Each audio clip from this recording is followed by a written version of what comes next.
Dear student, good evening to all. Look at the picture. इस picture को ध्यान से देखिए बच्चों और बताइए कि ये पिक्चर किसकी है. Do you know? Okay, let me give the answer. This is a picture of 16th President of United States of America in 1861.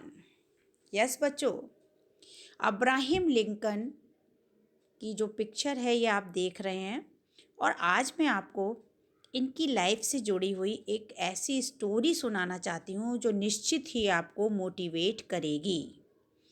आप किसी भी क्लास में हो, ये ज़रूरी नहीं है कि आप 10th और 12th के स्टूडेंट हैं तभी आप इनकी लाइफ की ऑटोबायोग्राफी के बारे में जानेंगे, बल्कि ये एक बहुत बड़े हार्ड वर्कर थे. इनको पढ़ाई से बहुत ज़्यादा लगाव था और हो सकता है कि इनकी जो लाइफ हिस्ट्री है वो आपकी लाइफ को चेंज कर दे. चलिए, तो आज हम उनकी लाइफ के बारे में आपको बताते हैं.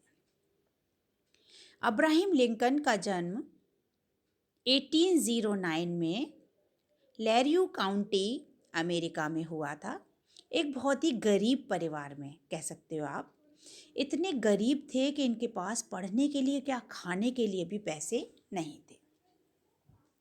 तो ये सारे दिन जो है खेतों में काम करते थे और काम करने के बाद इनको लगन बहुत ज़्यादा थी, तो इनका जो दोस्त था उससे बुक लेकर ये पढ़ लिया करते थे. एक बार की बात है, ये अपने दोस्त से एक किताब ले आए और बोले मैं इसको पढ़कर कुछ समय के बाद लौटा दूंगा. अब बच्चों, सारे दिन ये खेत में काम करते थे और रात को उस किताब को बड़े चाव से पढ़ते थे. एक बार की बात है कि इनका जो मालिक था उसने इनको खेत पर ही रुकने को कहा. रात में बहुत तेज बारिश आई जिसकी वजह से वो जो किताब थी वो भीग गई और उसके आधे पन्ने गल गए, फट गए और आधी ही किताब बची. अगले दिन सुबह जब इनकी आँख खुली तो वो किताब लगभग आधी नष्ट हो चुकी थी. ये बेचारे बहुत घबराए और परेशान थे कि क्या करेंगे. इनके पास तो इतना भी पैसा नहीं था जो कि किताब का पैसा मूल्य चुका देते. अगले दिन जब वो किताब का जो मालिक था, जो लड़का था, उसने कहा कि उससे बताया कि भाई मुझसे एक बहुत बड़ी गलती हो गई और तुम्हारी जो किताब है वो मुझसे ख़राब हो गई है. तो वो बच्चा तो अच्छा था, उनका दोस्त था, लेकिन उसके पिता ने सुन लिया, जो कि जमींदार थे. उनको 5 उनके स्टिक मारी और बोले कि ये इस किताब का तो मूल्य मैं तुझसे लेकर रहूँगा. या तो तू इस किताब के पैसे ला के दे या फिर 1 महीने मेरे खेतों में काम करेगा, वो भी बेगार. बेगार मीन्स बच्चों वर्क विदाउट मनी. बिना पैसे के जब काम करोगे 1 महीने तब इस किताब का मूल्य चुका पाओगे. अब्राहम लिंकन ने बड़े मन लगाकर उसके खेतों में काम किया और 1 महीने बाद वो इसलिए खुश थे कि अब वो किताब उनकी थी. धीरे धीरे वो आगे बढ़े, मेहनत करते रहे, ट्यूशन खुद पढ़ाते थे, फिर खुद पढ़ते थे. इस तरह से उन्होंने 10th कर लिया. बच्चों, अब वो फर्स्ट ईयर में आए तो इस तरह से जैसे क्लास में नहीं, क्लास टीचर पूछता है भाई बड़े होकर क्या बनोगे, क्या गोल है तुम्हारा. तो जो क्लास टीचर थे, फर्स्ट डे था, सबसे बात कर रहे थे. अब्राहम लिंकन जी से भी पूछा, हाँ भाई बड़े होकर क्या बनोगे. तो आपको पता है अब्राहम लिंकन ने क्या जवाब दिया? President of America. आप इतनी बात सुनकर सब जोर जोर से हंसने लगे. क्लास टीचर ने मजाक बनाया, लो प्रेसिडेंट बनेगा अमेरिका का, इतना ऊंचा ख्वाब, इसके अलावा और कुछ है ही नहीं है तुम्हारे पास सोचने के लिए.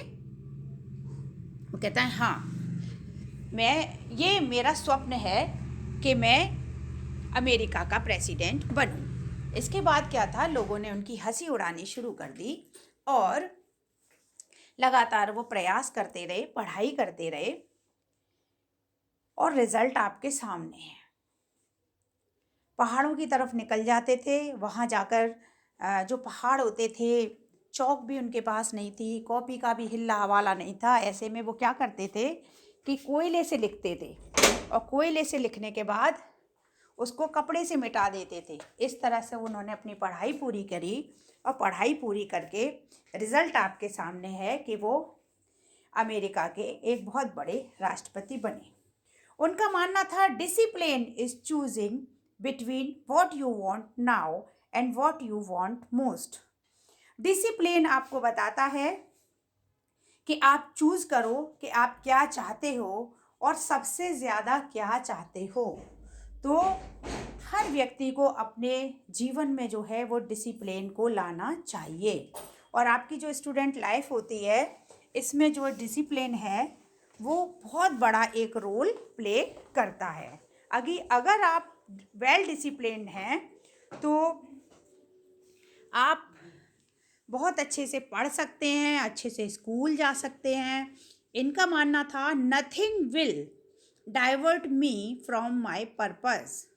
कोई भी ऐसी इच्छा शक्ति नहीं है जो मुझे मेरे पर्पस को लेने से या आगे बढ़ने से रोके।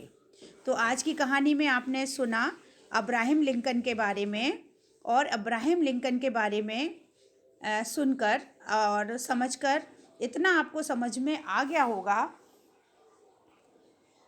There is will the success is also with you. अगर आपकी इच्छा शक्ति है तो फिर आप उसी अपना एक गोल बनाइए, डिसाइड करिए, उसी पर आगे बढ़ते जाइए। कोई भी आपको झुका नहीं सकता, हरा नहीं सकता। Thank you.